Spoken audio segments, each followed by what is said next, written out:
क्या आपको जानना है कि आप अपने बोर्ड के एग्जाम में फुल मार्क्स कैसे ले सकते हो? क्या आपको पता करना है कि आपकी बोर्ड की कॉपी के अंदर आपके आंसर लिखने का जो प्रेजेंटेशन है वो कैसा होना चाहिए?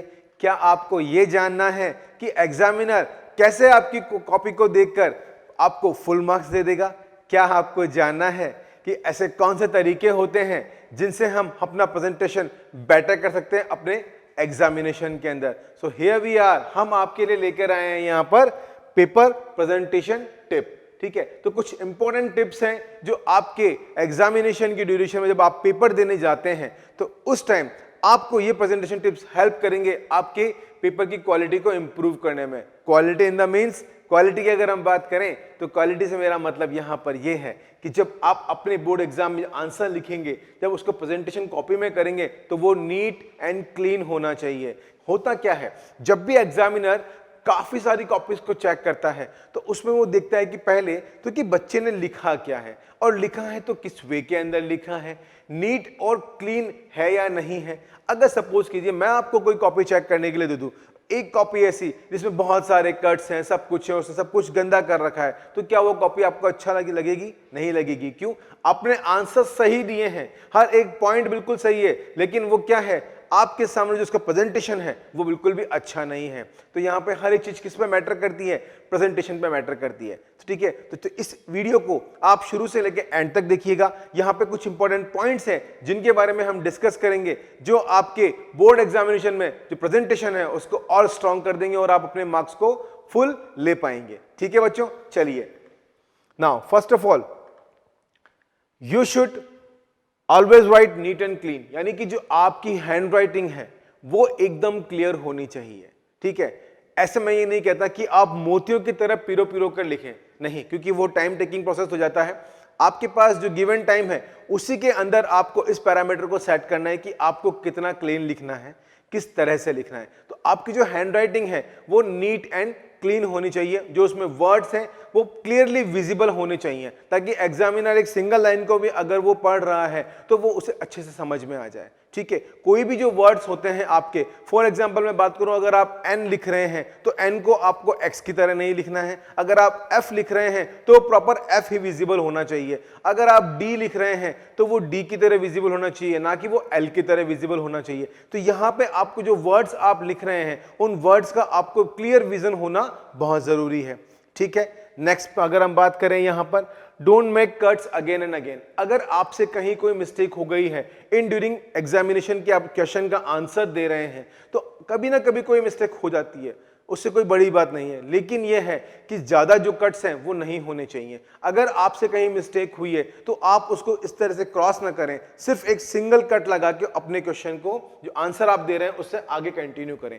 अगर आप ज्यादा उस पर कट के मार्क्स करते हैं तो वो क्या होता है, एक हाईलाइट फॉर्म के अंदर आपके एग्जामिनर के फ्रंट में जब वो कॉपी चेक करता है तो उसको दिखाई देता है, तो वो काफी एक जो कहते हैं कि हम बैड इंपैक्ट देता है। ठीक है, तो वो प्रेजेंटेशन क्लियर होना चाहिए, यानी कि अगर आप कोई कट लगा रहे हैं तो एक सिंगल कट लगा के अपने आंसर को आपको कंटिन्यू करना है, ताकि जो भी कट आपने लगाया वो आपकी कॉपी के अंदर हाईलाइट ना हो। तो ये भी एक बहुत इंपॉर्टेंट पॉइंट हो जाता है कि आपके क्वेश्चन का अच्छा आंसर होते हुए भी आप अच्छे मार्क्स नहीं ले पाते। तो अगर इस तरह से आप करेंगे तो आपका एग्जामिनर में वो चीज हाईलाइट नहीं होगी जो आपने कट की है, तो आप अच्छे मार्क्स को गेन कर सकते हैं। नेक्स्ट हम बात करें अंडरलाइन इंपॉर्टेंट पॉइंट्स। ठीक है, तो जो भी कोई आप पैराग्राफ लिख रहे हैं, आप 3 to 5 नंबर का जो क्वेश्चन है उसको आप आंसर कर रहे हैं, तो उस कंडीशन में आपको जो भी उसके पॉइंट्स हैं उनको आपको अंडरलाइन करना है। ऐसे पॉइंट्स जो इंपॉर्टेंट होते हैं, जैसे कि साइंटिस्ट का नेम हो गया तो वो आपको अंडरलाइन कर देना है। कोई इंपॉर्टेंट उसके अंदर कोई लाइन है जो कंसेप्ट बेस्ड है उसको आपको अंडरलाइन कर देना है। ठीक है, और जब भी आप अपने क्वेश्चन का आंसर दें तो जो फर्स्ट हेडिंग आप ले रहे हैं वो कैसे होनी चाहिए, लाइन टू लाइन और कैपिटल में होनी चाहिए, ताकि एग्जामिनर को क्लियर विजिबल हो कि हाँ आपने पर्टिकुलर इस क्वेश्चन का आंसर दिया है। ठीक, नेक्स्ट पॉइंट की हम बात करें, leave 2-3 lines after every question, यानी कि हर एक क्वेश्चन को करने के बाद आपको क्वेश्चन के आंसर में गैप रखना है। होता क्या है कि हमने कभी भी जल्दीबाजी में हमने आंसर दिया, हमने पूरा आंसर एक फर्स्ट क्वेश्चन का लिख लिया, ठीक है। सेकंड क्वेश्चन को जब हम अटेम्प्ट करते हैं तो हम उसी के लाइन के नीचे ही उस क्वेश्चन का आंसर हम लिखना शुरू कर देते हैं। तो एग्जामिनर कभी कभी कंफ्यूज हो जाता है कि आप सेम क्वेश्चन का आंसर दे रहे हैं या आपने अलग से कोई क्वेश्चन स्टार्ट कर दिया है, ठीक है। तो हमें कम से कम 2-3 लाइंस का जो गैप है हर एक क्वेश्चन के आंसर के बीच में रखना ही है, मैंडेटरी है ये। क्यों? क्योंकि उसमें आपके जो प्रेजेंटेशन है कॉपी का वो भी बहुत अच्छा होगा। साथ ही साथ आपके एग्जामिनर को ये डिफरेंशिएट करने में दिक्कत नहीं होगी कि हाँ आपने पर्टिकुलर इस क्वेश्चन का आंसर यहाँ पर एंड कर दिया है और अब आप नेक्स्ट क्वेश्चन का आंसर जो है वो देने वाले हैं। आई बात समझ में बच्चों? These are the important tips. Next tip की हम बात करें यहाँ पर, never write anything on the margin line. तो जो आपकी मार्जिन लाइन होती है कॉपी के अंदर, हमेशा आपको उससे 2 लाइन ऊपर ही क्वेश्चन को आंसर देकर एंड कर देना है, ठीक है। ये नहीं कि आप मार्जिन लाइन के नीचे भी आप स्पेस मिला हुआ है आपको तो वहां पर भी आप राइट डाउन करते जा रहे हैं, नहीं, आपको वहां पे बिल्कुल भी नहीं लिखना है।